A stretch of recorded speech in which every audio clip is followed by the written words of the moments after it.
আপনারা কি জানেন ভাইরাল এই কুনাফা চকলেট অনলাইনে বিক্রি হচ্ছে ৫,০০০ টাকা থেকে শুরু করে ৮,০০০ টাকা পর্যন্ত। অথচ আমি এই ভাইরাল চকলেটটা বাসাতেই তৈরি করে ফেলেছি মাত্র ৩০০ টাকারও কম খরচে।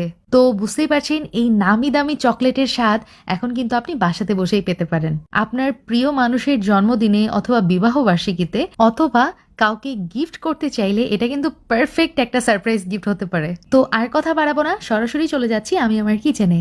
এখানে একটা স্টিলের বোলের মধ্যে আমি গরম পানি নিয়েছি। তাপ শোষণ ক্ষমতা বেশি বলে আমি স্টিলের বোলটাই ব্যবহার করছি এখানে।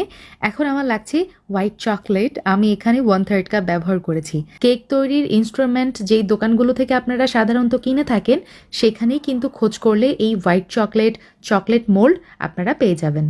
মেল্ট করে রাখা হোয়াইট চকলেট আমি এই চকলেটের মোল্ডের মধ্যে দিয়ে দিব। এখন সামান্য একটু হোয়াইট চকলেটের মধ্যে গ্রিন কালার মিক্স করে আমি আবারও এই চকলেটটা স্প্রেড করে দিচ্ছি।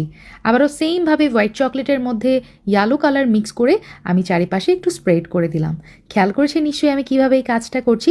এখন এই মোল্ডটা আমি নর্মাল ফ্রিজে রেখে দিব 15 মিনিটের জন্য। এখন একটা ব্লেন্ডার জারে আমি পেস্তা বাদাম নিয়েছি, মানে সবুজ বাদাম যেটা। বেঁচে যাওয়া হোয়াইট চকলেটটুকু আমি এখানে দিয়ে দিলাম। হোয়াইট চকলেটের মধ্যে ওই যে গ্রিন কালার মিক্স করে রেখেছিলাম সেটা। তার সাথে কনডেন্স মিল্ক প্রায় 3 টেবিল চামচ, সব কিছু একত্রে ব্লেন্ড করে নিলেই এরকম কনসিস্টেন্সির একটা পেস্ট হয়ে যাবে। তো আমাদের পেস্তাচিও এই ক্রিমটা কিন্তু একদমই রেডি। এখন একটা প্যানের মধ্যে আমি বাটার নিয়েছি 1 টেবিল স্পুন। তার সাথে দিয়ে দিলাম 1/3 কাপ পরিমাণ এখানে সেমাই। আমি লাচ্ছা সেমাই ব্যবহার করেছি, যেটা আমাদের দেশে অ্যাভেলেবল। অথেন্টিক রেসিপিতে এখানে কিন্তু কাটায়েফ সেমাইটা ইউজ করা হয়। তো যাই হোক, আমি একটু গোল্ডেন ব্রাউন কালার করে ভেজে নিয়েছি। তারপরে এই যে পেস্তার এই ক্রিমটা দিয়ে দিব আর সেমাইয়ের সাথে খুব ভালো মতো মিক্স করে নিব। তো দেখতেই পাচ্ছেন এরকম কনসিস্টেন্সি হয়েছে আমার, পারফেক্ট। এখন আবারও একটা বোলের মধ্যে আমি গরম পানি নিয়েছি আর এর মধ্যে আমি দিয়ে দিলাম হচ্ছে milk chocolate. Homemade chocolate recipe আমার ফেসবুক পেজ এবং ইউটিউব চ্যানেলে দেওয়া আছে। রেসিপি লিঙ্ক এই ভিডিওর কমেন্ট বক্স এবং ডেসক্রিপশন বক্সে দিয়ে রাখবো। আমি এই যে মিল্ক চকলেট খুব সুন্দর করে আমি মেল্ট করে নিয়েছি। এখন এই যে আমার এই চকলেটের মোল্ডের মধ্যে আমি এই মিল্ক চকলেটটা স্প্রেড করে দিব।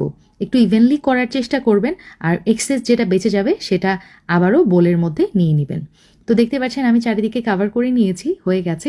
আবারও আমি এভাবে প্রায় 15 মিনিটের জন্য নর্মাল ফ্রিজে রেখেছিলাম। এটা যখন খুব সুন্দরভাবে সেট হয়ে গেছে এটার বেসটা, তখন আমি এর মধ্যে এই যে পেস্তার যে ক্রিমটা বানিয়ে রেখেছিলাম সেমাই দিয়ে সেটা আমি ফিল করে দিচ্ছি। তো হয়ে গেছে। এখন এর উপরে আমি দিয়ে দিচ্ছি হচ্ছে মেল্টেড চকলেট, দিয়ে চারিপাশে আমি কাভার করে দিব, একদমই কিছু অংশ যেন বাদ না থাকে। তো এভাবে আমি কাভার করে আবারও এটা নর্মাল ফ্রিজে রেখে দিয়েছি প্রায় 2 ঘন্টার জন্য। তো 2 ঘন্টা পর আলহামদুলিল্লাহ আমাদের দুবাই স্পেশাল কুনাফা চকলেট একদমই রেডি। এই চকলেটটা যখন সেট হয়ে যাবে এটা কিন্তু ইজিলি মোল্ড আউট হয়ে যাবে। খেয়াল করেছেন নিশ্চয়ই আমার চকলেটটা কতটা পারফেক্ট হয়েছে, মাশাল্লাহ। মনে হচ্ছে মাত্র দুবাই থেকে নিয়ে আসছি। কিন্তু এটা যে আমি বাসাতেই বানিয়ে নিয়েছি কত স্বল্প খরচে এবং কত সহজভাবে, আপনারা নিজেরাই দেখেছেন। তো আজকের আমার রেসিপি যদি ভালো লাগে please give me a Thums up. ইনশাল্লাহ আবার দেখা হবে খুব শীঘ্রই।